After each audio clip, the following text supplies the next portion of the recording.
Welcome back. So, what are we covering today? Well, you know how in a lot of fictional worlds, they'll take a theme and run with it to the ends of the earth rather literally? Like, oh, this is a jungle world. Jungle from pole to pole, all over. Or this is an ice world. Everything on it is ice. Yeah, we're not doing that.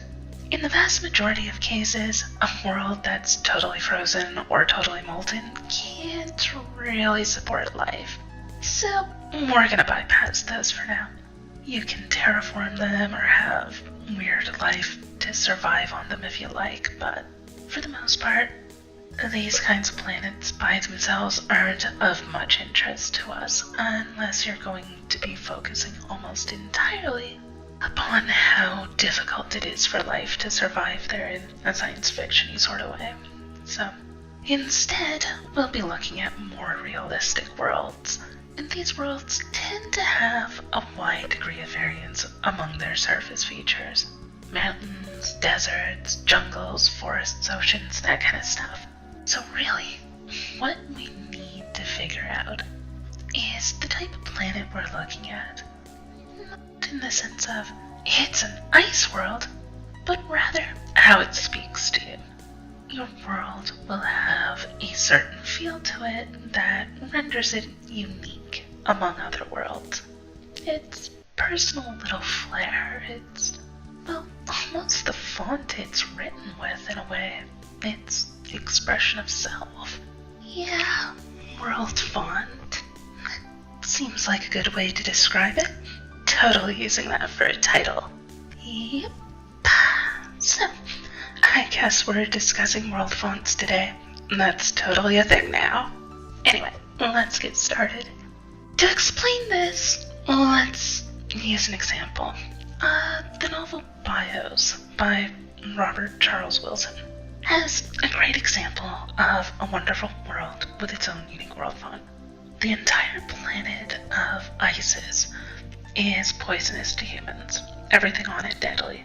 To explain why this is important, there needs to be a minor spoiler. It's covered pretty early on in the book. Life on the planet communicates with other life, so the organic arms race we see on Terra is vastly accelerated. See, on Terra, an insect tries to eat a plant, and the plant produces a toxin to kill the insect. Plants with stronger toxins tend to be healthier and reproduce more, so the next generation has more plants with a stronger toxin. In turn, the insects that are weak to the toxin die off, while those which are resistant to the same toxin will survive and produce offspring. So, the next generation of insect is more resistant overall. This goes back and forth in an endless cycle, and hence, we actually use very little in the way of insecticides compared to the actual plant's toxins. A small amount of something the insects aren't resistant against is vastly more potent than a large amount of natural toxins produced by the plant, naturally which the insects are nearly immune to. The reason why this is important is that on Isis, organic life communicates almost telepathically with one another. If one insect dies to a plant's toxins, every other insect of that kind on the planet becomes aware of it instantly and adapts automatically.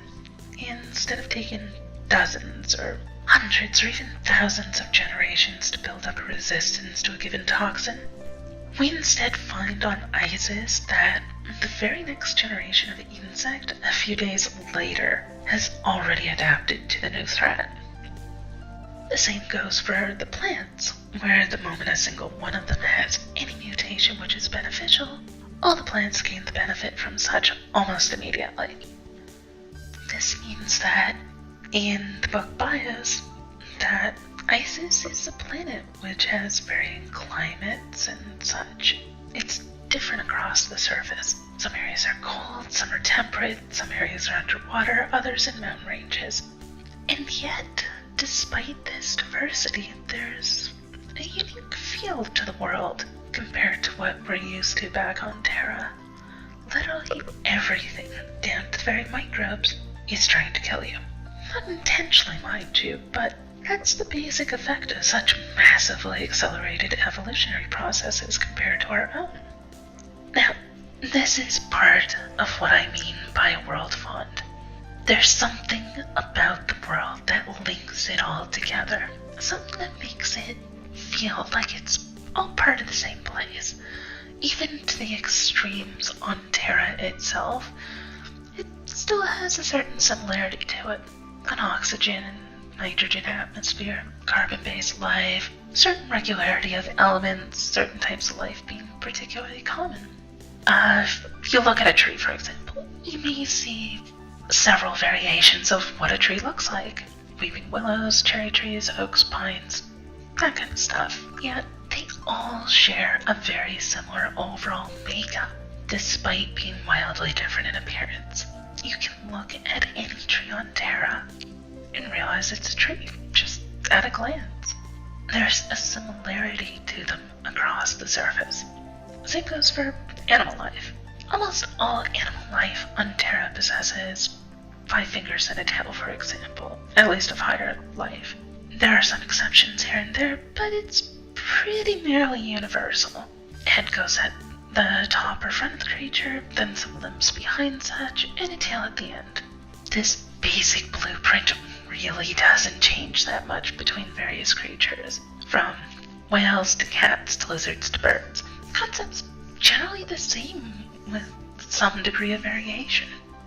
We may think that the whale and the cat hold nothing in common at first glance other than being mammals. Yet check the fins on a whale. 5 fingers with the same number of bones as the cat's paw. In an alien world, there will simply be similarities that help to define the various areas in life upon the world as being from the same location. If we look at a world with magic, that particular type of magic will affect how the world develops. It won't do so in a uniform manner, but it will have an overarching direction to such. If there's a deity running the world, that deity's personality will alter how it's formed. The point is that you don't want your world to be completely homogeneous, but neither do you want it to be horribly compartmentalized, where every location is completely isolated from every other region with nothing in common to one another. There should be differences across the world, even if your world only encompasses a single city. The downtown area isn't going to have the same feel to it as the slums, nor the high-rent district. Each section is separate, distinct, and has its own purpose.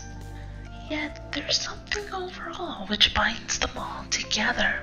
For example, let's take something like New York. There's a generalized feel about New York that makes it feel quite distinctly different from London or Paris or Tokyo or anywhere else. Yet, within New York, there's also subcultures in smaller regions, such as Brooklyn or Manhattan. There's a style to the architecture, and simply being dumped on a random street in New York, you can probably tell roughly where you are just by looking at the style of the buildings. Yet, as you traverse the city, the architecture changes wildly from stonemasonry to glass skyscrapers. Yet it all feels like it's part of the same place. Regardless of whether you're developing an entire universe with multiple planets, or just one small town to tell your story in, your world has a world font to it. It's what lets you know that you're in that world at all. Look at any planet within Warhammer 40,000, or any city in Shadowrun, to name a few others. Each different area has its own unique nuances, yet the overarching feel of the universe's setting remains ever present. A forge world dedicated to manufacturing is nothing like a hive world filled with hundreds of billions of people crammed into a single enormous city that spans the entire globe. Yet in both cases, there's no mistaking that you're still in the Warhammer 40k universe. So when you're building your own world, think about what makes it different from what you already know.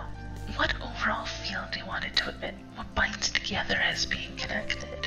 In fact, that gets us into our homework for today. 3 parts to it. So, first off, you'll be defining an overall emotion you want for your world to elicit. Just being present within the world at all. What does it make you feel? Loneliness, despair, hope. This is the cornerstone, which will really begin to make your world stand out. There's nothing that says you can't have multiple regions, with each having its own unique feel, but there will be an overarching feeling that encompasses all of them.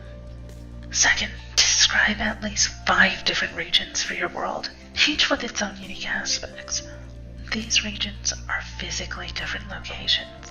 One may be an ocean, another bristling with magical energy originating from impact crater, another still may be tropical in nature. Don't be afraid to add regions which aren't possible in reality either. However, don't go into much detail on these yet either. We'll be getting into how these regions are formed soon enough, which will help to give them finer definition. For now, you just want to know roughly the direction you want to head in, and make sure you aren't stuck with a homogeneous blob of, it's a desert planet, with no variation. Third, pick 2 traits, other than the emotional feeling, that you want to be expressed by your world in general. Perhaps your world should appear ancient, with lots of ruins throughout, or overflowing with lush vegetation. Maybe your world takes place upon a series of starships, and it has an overly clean and pristine setting. Or one where machinery is continually falling apart and cobbled together in a piecemeal manner. With these 3 pieces of homework, you'll be well on your way to describing your world, and what makes it what it is, so that when your audience steps into it, they'll know they're in a different place than where they live. And with that, I'm out. Thanks for watching. Do whatever you do stuff here, and I'll see you next time.